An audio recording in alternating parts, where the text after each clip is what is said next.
Well, hello everybody, and welcome back to the channel. It's Expanse Day, and not only is it Expanse Day, my friends, this is the end of, you have told me, the end of the first book concludes with Season 2, Episode 5, and now Season 2, Episode 6, Paradigm Shift, is what we will be watching today.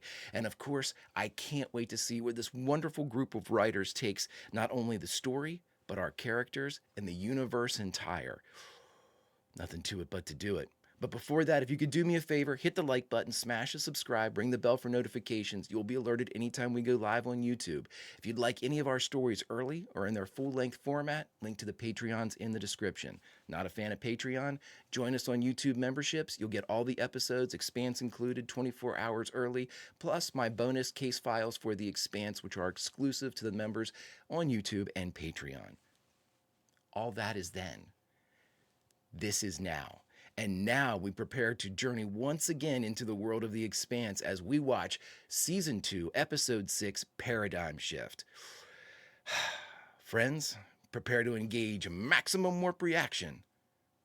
And away we go.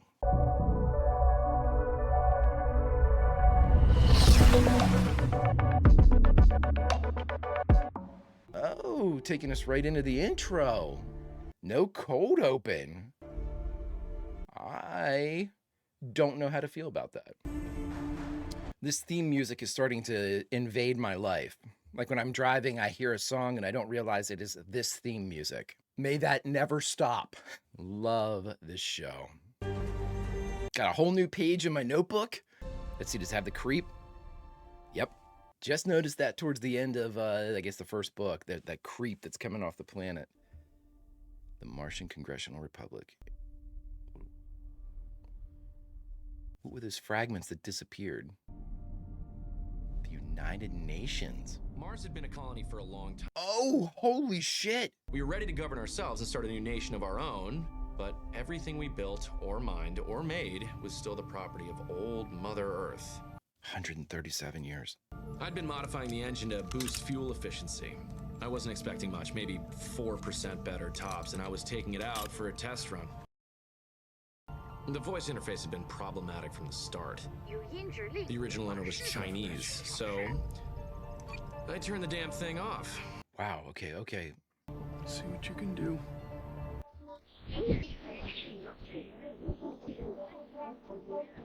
A burn like that, should he be juiced?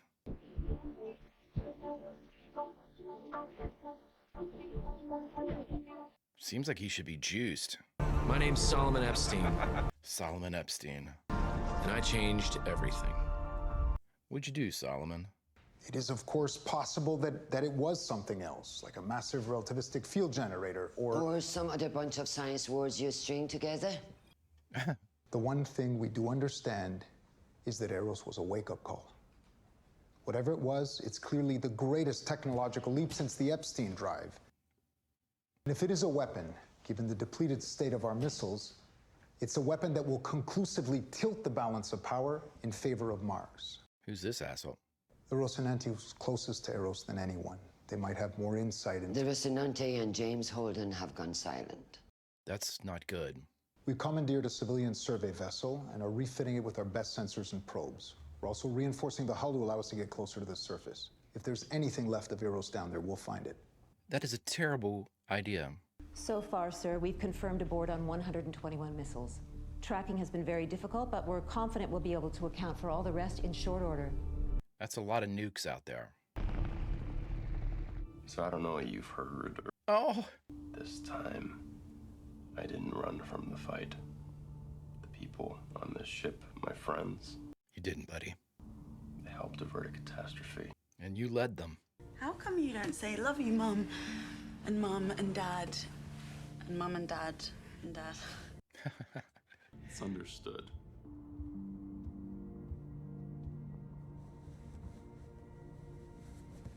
Nice quarters. Must have been like on Earth, watching arrows coming at you with no way to stop it. I'm amazed Earth and Mars didn't blow each other up out of sheer panic. I am as well. Protomolecule turned an asteroid into a spaceship. What's it gonna do to Venus? You still want to destroy our sample? Yeah, I don't think that's a good idea.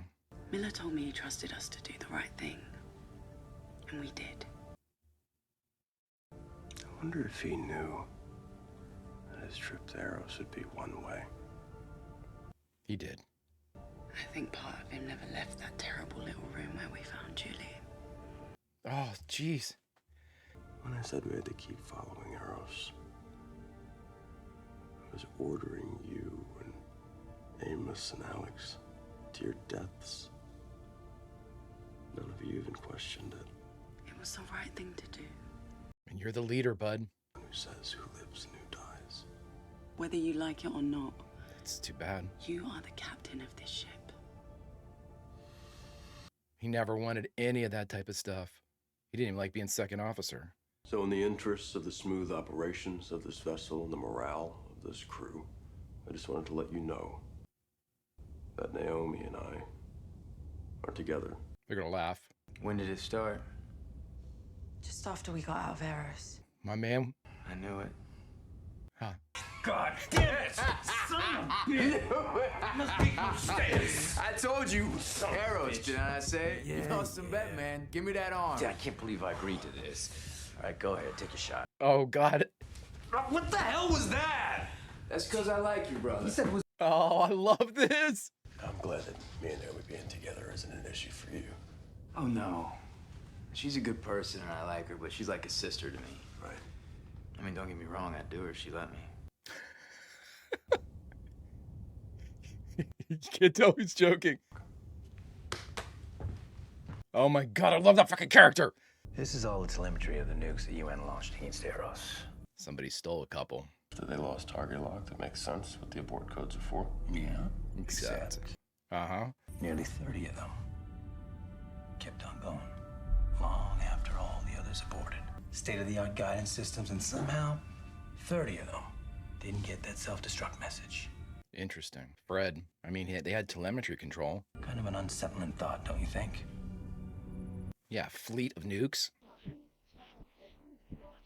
They're still burning?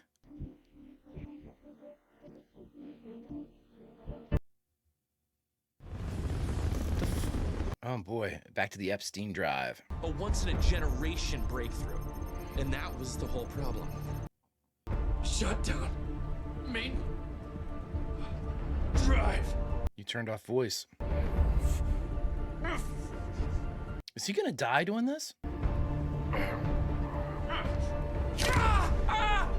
Did it break his arm? I'm assuming we're back to present day, right? What's this shit? This is not a date. Oh, Those days are gone. Oh. don't be cross at me for trying. I asked you to that meeting to hear your opinion. You barely said a word. The problem with Colonel Janus, as a scientist, I mean, his personality disorders are obvious, but Eros Station was under quarantine, the result of a mysterious bioweapon unleashed by Mars, which Mars believes was unleashed by us, which we did not. Did we? We did not. I never doubted that for a moment. And why'd you ask? Doesn't make any sense at all that Mars would want to test their groundbreaking technology in a biohazard zone that they themselves created. I suppose not. So what if this bioweapon isn't a bioweapon after all? Doctor, do you have it? I believe Eros was infected by an entirely new order of technology, something from somewhere else, somewhere beyond the reach of our species. He's got it. Leave. The Eros incident was our first contact with alien life. He's got it. I have a file with 900 pages of analysis and contingency plans for war with Mars. My file for what to do if an advanced alien species comes calling. It's 3 pages long, and it begins with Step 1, find God. That should have been the name of the title. You can pull the strings and get me on that ship. I will be your eyes and your ears. I'll be your own private back channel to everything we find, unfiltered by Janus and Aaron Wright. Let me prove I'm right. I sort of like this guy. He's got the megalomaniacal doctor thing, kind of like subdued.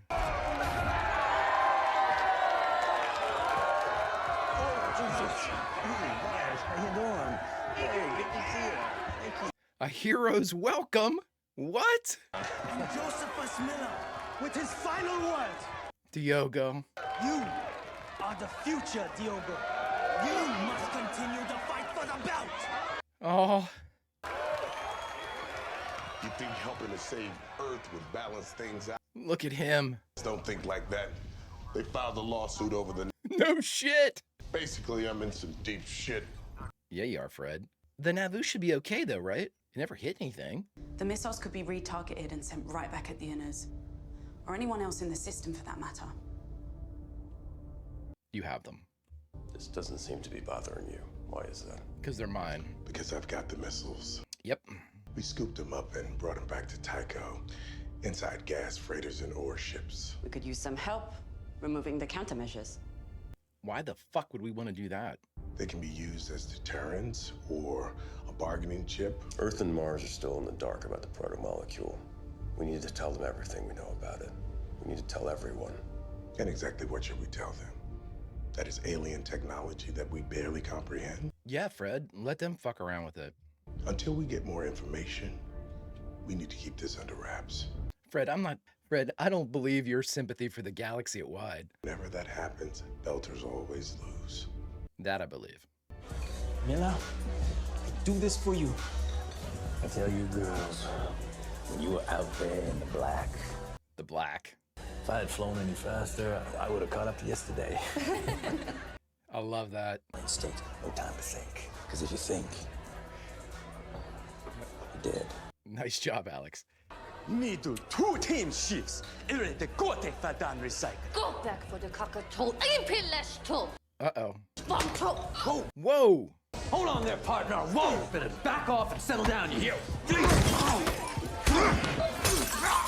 I was gonna say. Amos? Jesus Christ, Amos! Yeah, back to your drink. You okay? What the hell are you doing here? You live here or something? Yeah, I got a flop next door. Oh, no. You two enjoy yourself. What? Amos, I've seen him smile more than this episode than I've ever seen him smile. All right, darling, it's all right. Listen, this guy, he made a mistake and fucked with one of Amos's friends. I want to know where you and I stand. Would have thought that was pretty clear by now. It isn't. No, I've been straight with you. Dude. After you left Arrows with Miller, first time. On your way back, you cut thrusts for nearly 5 hours. Dude, we don't work for you, bro. Even poking through our nav logs. Yeah, you got me curious. But I'm certainly not telling you. On the way out, Amos was forced to kill a friend of Miller's. They needed some time to work through that. And then Miller wanted to give his friend a proper burial at sea, which means that it's none of your goddamn business. Boy, that was a good lie. We're on the same team. No, we're not. With all of you. Earth, Mars, the Belt, the OPA. It's all bullshit. Oh, Holden. But in this world that we live in order to survive, you have to pick a side. Holden did. It's called honor. The only side for him. I don't like people strong-arming our crew. I don't like it. I mean, I like Fred. I like Fred as a character very much. My fuel was gonna last for weeks, which I have to say was amazing. Aside from the fact that I'd be dead long before then. I think he's going to die during this, and they're gonna... It was my only hope. It's gonna go flying out of your hand. Last chance.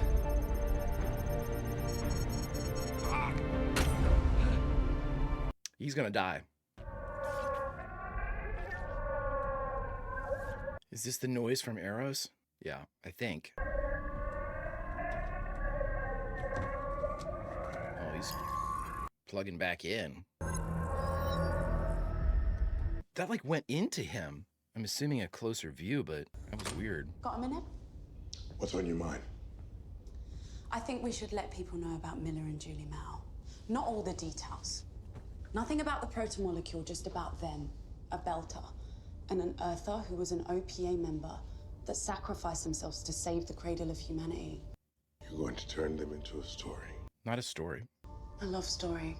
I want people to know about Miller. He was a good man. He was a pain in the ass, suicidal ex-cop Go fuck yourself, Fred. who got the job done. So tell the story. Fred saw what the protomolecule did to Eros, and now he's going to squeeze every ounce of information out of Kodazar's head to figure out how it works. It's too dangerous to leave our sample out there anymore. We have to destroy it. Here's another option. We can give our sample to Mars. What? Think about it. They're the only players in this whole goddamn game that didn't do any of the bad stuff. They nuked Phoebe. No, at least there's something real nasty going on down there, and they just wanted to keep Earth out of it. Or keep what they found there a secret. You don't know what the hell you're talking about, is It was a cleanse, yeah. Anyways, Mars has the best scientists in the system. If anyone can think of something good to do with that shit, it's them. The only way to prevent that is to destroy it. All of it, while we still can. Dresden wasn't working alone. No. I believe we've got the only remaining sample in the system. We just might. When Dresden's people lost the Anubis, it stopped the project dead in its tracks. Then you did Julie. We vaporized the Anubis. Phoebe, the original source, was destroyed. We broke Dresden Station down to the bolts. Nothing was there. We are this close to getting rid of it once and for all. We should kill it, drive into the goddamn sun. Man, I'm torn with this one. It's the only way. I feel like I'm Fred Johnson saying that's a bargaining chip, but... Yeah. Yeah. What are you thinking, Naomi? Everything ready? I'm right about this. Naomi, tell him if you don't agree. Explain why. We know he'll listen. It's done.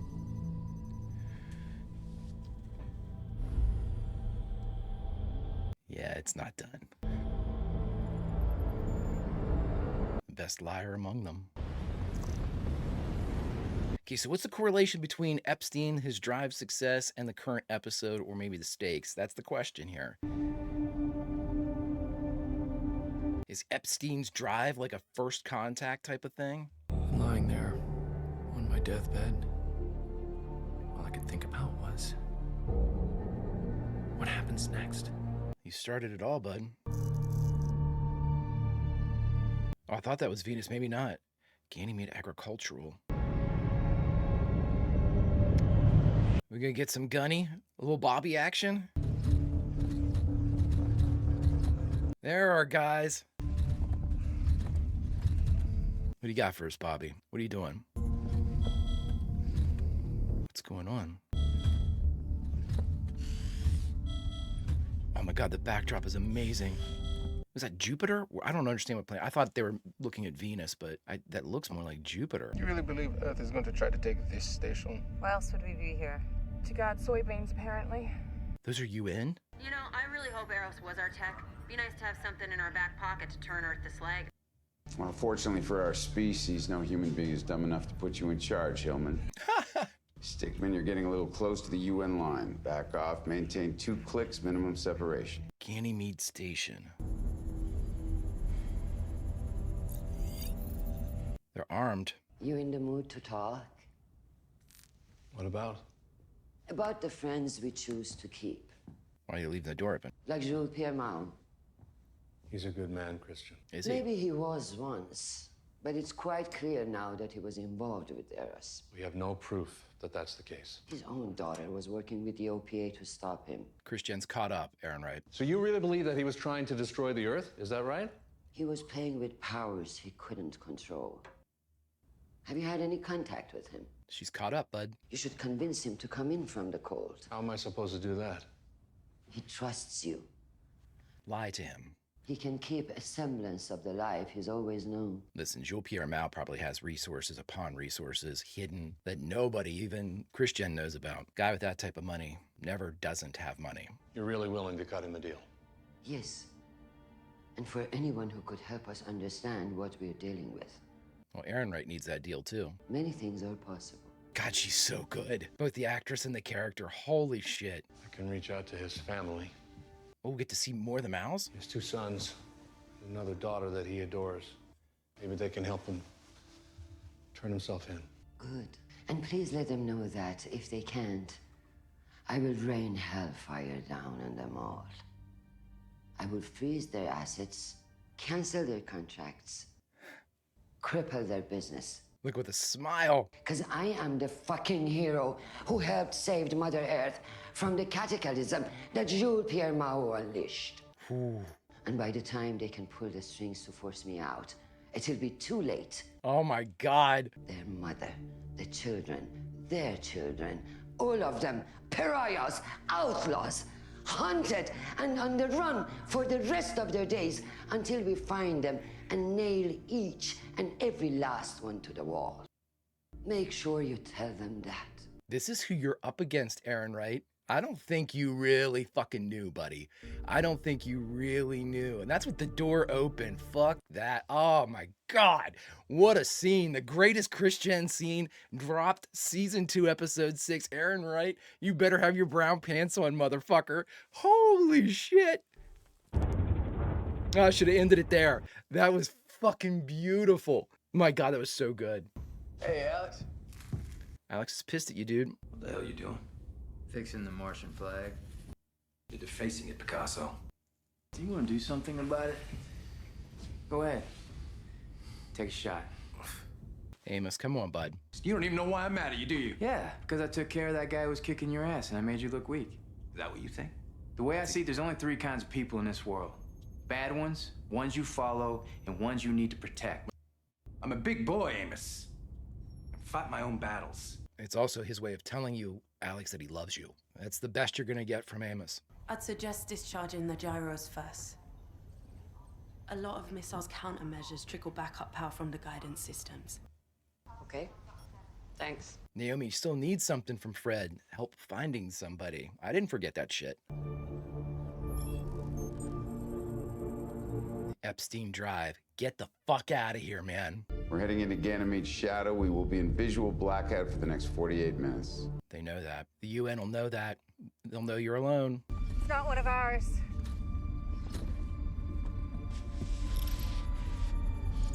It's a drone. Probably just an unlicensed ag drone from one of the greenhouses. No. What is that? Target? I don't see. Oh my God. Overwatch, this is Stickman. We are registering movement on the UN line. 6 Marines. They're coming. They appear to be charging us. Scrambling, you all. Hillman, Travis, Saeed, Marines, do you copy? They can't hear each other. Oh no. Bobby, they're coming. God damn it, I need a surface visual now! I love this guy. Oh my God. They are engaging in orbit. Hold fire! Not our problem. Spread out, make a line, free fire, 500 meters. Oh my God. Light him up. Light him up, Bobby. Fuck these fucking UN pricks.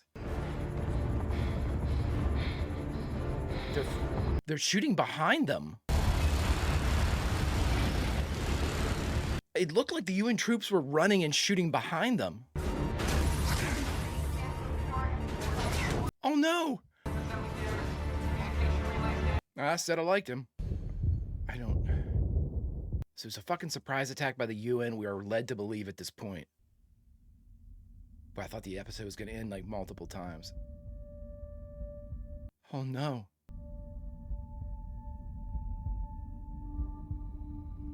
Oh no.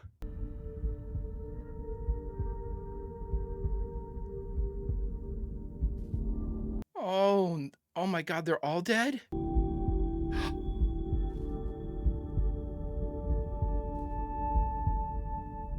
It's like a slash. Bobby, are you still alive? Oh no.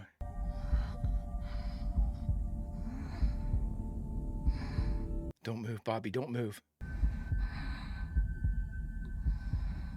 Don't move, don't move.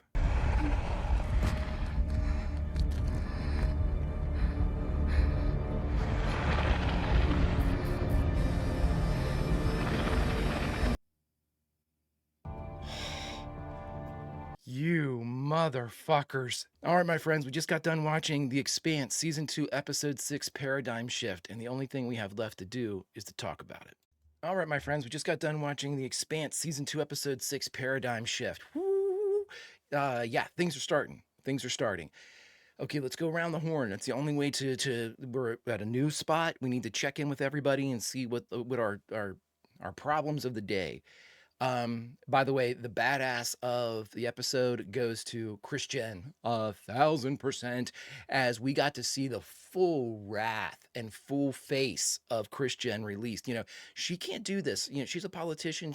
Everything has to be metered and controlled, every syllable absolutely under her direction, because if she gives anything away, it's a game of poker. If she, especially during the whole Aaron Wright Mao kind of in charge of everything in the last arc, she had to be very protective. Her family could be at stake if anybody thought that she was acting differently or acting out of lockstep with everyone else. But now Aaron Wright gets to see exactly who he's dealing with. And that was for him.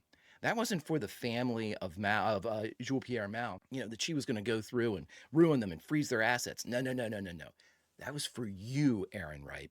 And that comment about politicians wanting to, get fat on private sector jobs, motherfucker, that was you she was talking to, Aaron Wright. She knows what you are up to. She's 100% down with exactly how deep and how up to Mao's shit your neck is. And I'm going to tell you what, he better be shaking in his boots, because she can't be taken out now. She can be. She could be killed, sure, but her message and everything, he has to realize now she knows everything, or knows enough to get me completely incarcerated, killed, whatever. He'd also have to know that if anything happens to Christian, that information's going to go somewhere, because this isn't her first rodeo. And my point is, she would never make that type of proclamation, that type of full face, no veil, absolute aggression towards Aaron Wright in the guise of it being against the Mao family, without having all of her ducks in a row. And so she is absolutely ready to rock. And what a scene. What a scene. Impeccably acted. Fantastic. I can't say, I don't have the words to describe just how great a performance that was, but that was one that was built over the first season and a half, where she was always reserved, no matter if she was talking with, her grandchild, or she was talking with her husband, or she was talking with, the Secretary General, or the whole panel of people. She was always in control. And I'm not saying she was out of control with this conversation of Aaron Wright. This was her deploying her own forces to let him know, she has Kodiar out there. I'm sure he's still out there doing whatever it is, his black ops stuff. So I love it, because we're starting to see Christian say, you know what, fuck this. It's time for everybody to realize who they're dealing with me, and I need to be a bigger player on this stage. And I think she's realizing that now, especially with the revelation the doctor told her. This could be alien in nature. She had 3 pages versus the hundreds of pages she had for the war. 3 pages, and the first part, which I thought should have been the title of the episode, was Step 1, Find God. That would have been a fucking great title for the episode. I mean, Paradigm Shift's cool and everything, but I think that was a great line, and that's what it should have been. Anyway, badass of the week, Christian. Go around, everybody. We're getting an interesting dynamic now between Amos and Alex. Alex starting to kind of see the problems with Amos. Amos becoming way more comfortable with everybody. I mentioned we saw him smile more in this episode than I think in the totality of the 15 that came before. Remember, he said he had 3 people in this world: those you protect, those you fight, the bad guys, and those who lead. And I thought that was absolutely, what an insight into Amos, because you have to think, every time he meets somebody, in addition to doing his normal threat assessment, he's probably putting you into one of those 3 categories. And they are not broad. You're a bad guy, you're leading, or you need protection.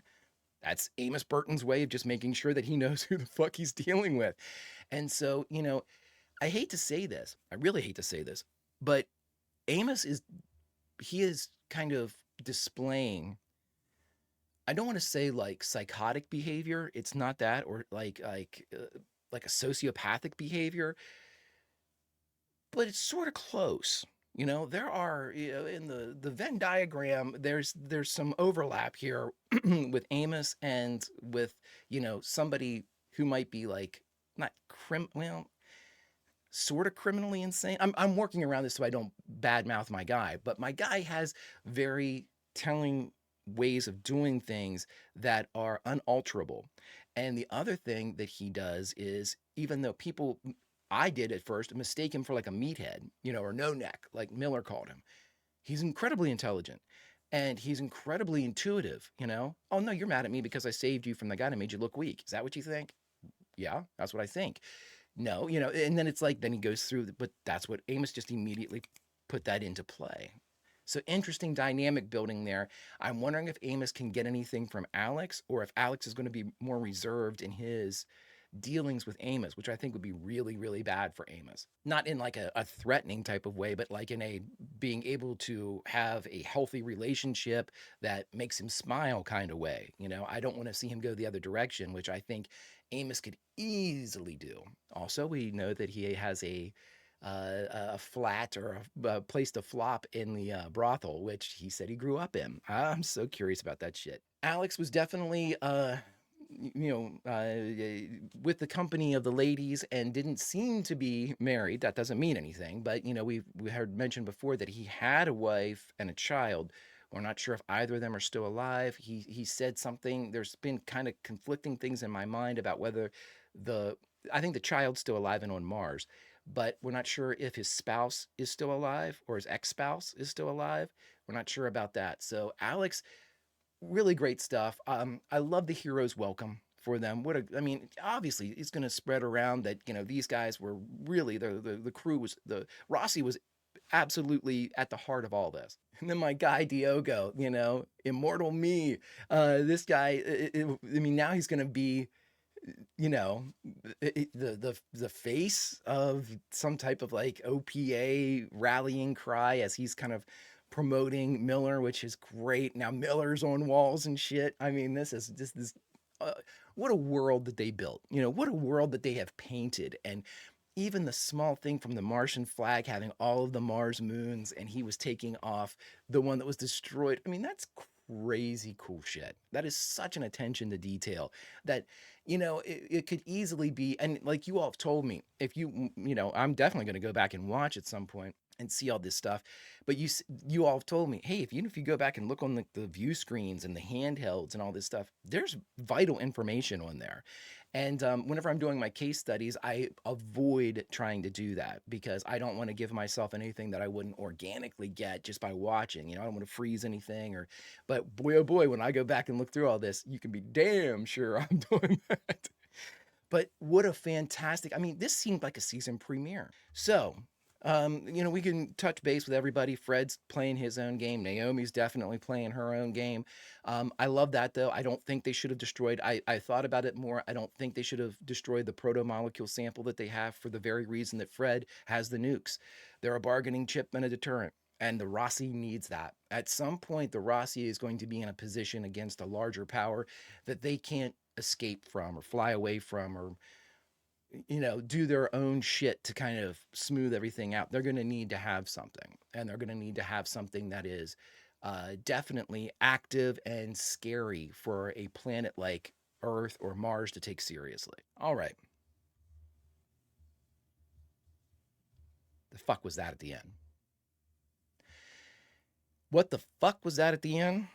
I'm going to tell you what I think it was at the end. And this is going to be, I think I found my new case study for the next 5 episodes or whatever, 4 episodes. We had a discussion where Dresden was like, oh, the evolutionary process, we could have humans that would be able to exist in, vacuum and low G and high G and inhospitable worlds. It would open up the entirety of space to humankind. Okay, that's it. That's what we're looking at right here. We're looking at some type of biologically constructed from the proto-molecule humanoid. I don't want to go so far as to say something like a zombie.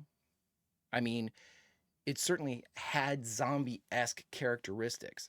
I am thinking of it more like, if we want to do a sci-fi type thing with it here, this would be more like an engineered creature. So like a xenomorph type of thing is what I'm initially kind of placing it in. We didn't hear any type of communication from it. It wasn't wearing a suit. It appeared very humanoid.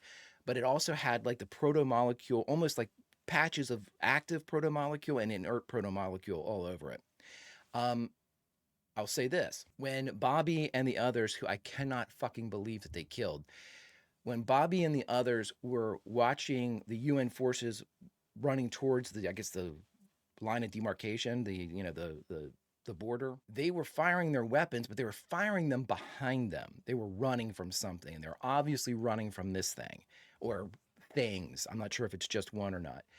Uh, Evidence of like a bladed or clawed through the fucking battle armor of the Martians, which I cannot assume would be easy, cut through the chest, big, wide gash in the chest. That's crazy. That is absolutely insane because they have gone out of their way to show us that the Martian equipment, the personnel are like Bobby said, one of us can take 10 of them, or it might even have been more, 20 or something like that. And you know what? I didn't doubt it when she said it. I didn't think it was arrogance. I think she was actually like, statistics have shown that it takes a lot to bring one of us down. It takes basically 10 to 20 of them to do so. 4 of them like that by one thing that we saw. A couple things else that we noted: the agricultural drone, bullshit. That ag drone, or whatever they want to call it, was monitoring what this fucking thing was doing, going out there and ripping shit apart. We also had an attack in space against the Martian ship. Now, again, I can't imagine that this is a UN coordinated effort because the UN forces on the ground were fighting this thing too. This must be from our Dresden group, our Jules Pierre Mao group is the only thing I can think of. Because in doing this, does this again raise the temperature up to a boiling point between Mars and Earth? And they said that Ganymede Station was an agricultural depot. We saw those domes and shit. Like, are they providing food for the belt or for Mars or for Earth? Is this another way to destabilize? We had at the very beginning with the Scopuli and the Canterbury, when these ice freighters, the Canterbury is the ice freighter, but when the ice freighters go down, big problems. We had our Street Prophet that said very early in the series, one missed shipment, there's trouble. A couple missed shipments, and there are riots in the streets. So I can only think that if the water stopped flowing, that's a bad thing. And if the food stopped coming in, that's another bad thing. So is this just another kind of base resource attempt to, again, thrust Mars and Earth into a war? And my God, I don't think that was a capital ship, but destroyed. The guy I'm assuming that was a shot that just went through the bridge like and he fell over dead. I don't think he was attacked from behind by one of his own people or anything. I'm talking about the Martian commander, as I ramble without giving any identifier. But an amazing way to start because questions aplenty. Everybody, we're back with our secrets with Naomi and Fred, whatever he has in play. Naomi has to help Fred because she needs something from Fred. She has to help finding somebody. I haven't forgotten that. Naomi has very few things that can be used against her, and that's deliberate by her own presentation. And that's one that necessarily can't be used against her, but could be used as leverage to have her do something so Fred can help her or something. You know what I mean? She's got an Achilles heel there, sort of, is the only identified thing. But and Holden, I'll leave with this, has grown on me mightily as a great leader. I would have liked to have seen what would have happened if there had not been kind of a unanimous vote, because Naomi made it sound like she was on board with getting rid of the proto-molecule sample. I need to see if he is willing to, how democratic is the Rossi? If he was outvoted, or there was a tie or something like that, like, does he use his captain shit or does he talk about it? We'll see. We'll see exactly if he is, follow my orders or explain to me why we should do something different. We'll see. We'll see. Wow, make sure I got everything. We also know Mal has 2 sons and a daughter he adores. And then, of course, I love the Epstein drive thing. You could see that his death coming from that. But again, what a wonderful way to kind of show the advancement of technology in the final days of one of the people that was the forerunner of the entire Martian, belt, whatever you want to say, the entire expanse of our solar system. Really, really cool shit. Really, really cool shit. But my friends, If you've stuck with me so far, hit that like button, smash that subscribe, ring-a-ding-ding that bell for notifications, and you too will be alerted next time we go live on YouTube. Or if you'd like any of these things early or in their full-length format, the link to the Patreon's in the description. And of course, you can join us on YouTube memberships. Everything comes out a day early, plus you get the bonus content like the aforementioned Expanse case files. But friends, all that is then and this is now, and the only thing is to say is we are off and running. We are in our own Epstein drive, and we are flying. Now, whether or not we're still in control, well, that remains to be seen. But my friends, until next time we meet, Vulcan roll. I'll see you.